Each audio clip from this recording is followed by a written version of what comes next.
Bonjour à tous, je vous présente aujourd'hui 3 produits Tivoli qui vous rendront de grands services en installation comme en dépannage de serrures, ainsi que dans vos bricolages les plus divers.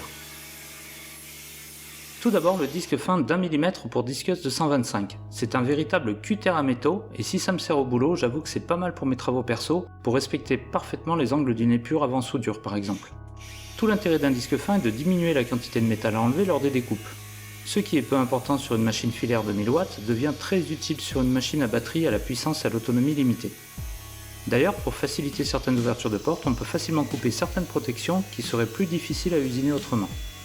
Mais pour en avoir testé pas mal, à ces niveaux de finesse, certains sont très fragiles et cassent au moindre choc ou au moindre écart pendant la coupe. Certains coupent aussi bien qu'ils y voient ou alors coûtent très cher pour quelques courtes minutes d'utilisation. Ici on a un super compromis efficacité, précision, solidité, prix. Voici un indispensable, le Taro Machine que je vous présente ici en pas M5. C'est celui dont je me sers le plus car c'est une taille de vis très polyvalente en serrurerie. On peut commencer à serrer très fort avec du 5 tout en passant dans les perçages des tétières ou coffres de serrure. En plus on préperce à 4,2 et on a tous ces forêts puisqu'on les utilise pour faire les trous passants de nos vis à bois de 4, celles dont on se sert le plus. Je le teste ici comme un bourrin dans un barreau de 12 et il ne bronche pas tout en faisant un filet parfait. C'est un Taro Machine qui est censé être monté sur un porte-tarot et une perceuse à colonne ou une fraiseuse. Mais en mode visseuse Makita vitesse 1 et réglage au pif, il fait un super job. Il faut surtout faire attention à la perpendicularirité et éviter, comme avec tout tarot, de fileter plusieurs épaisseurs en même temps ou certains métaux trop durs. Et comme d'hab, on met de l'huile. Ce forêt étagé est déjà un très bel objet. Je l'aurais bien mis en déco sur ma cheminée, mais j'ai pas de cheminée et sur la pompe à chaleur ça faisait un peu bête. Alors du coup j'ai décidé de le torturer. Tout d'abord avec un fer plat de 6 mm d'épaisseur. Attention, il n'est pas prévu pour des épaisseurs au-delà de 3 mm, mais j'aime bien les copeaux épais.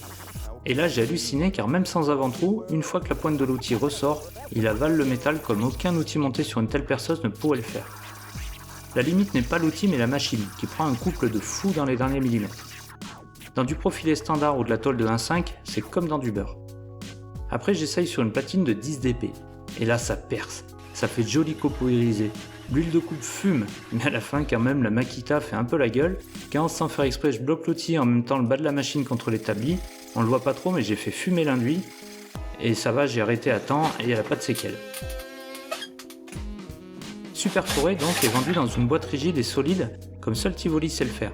C'est important de laisser les outils coupants dans leur boîte, ou en tout cas de bien les protéger, car ils sont faits de métaux durs et de carbure, et supportent très mal les chocs entre eux ou les chutes.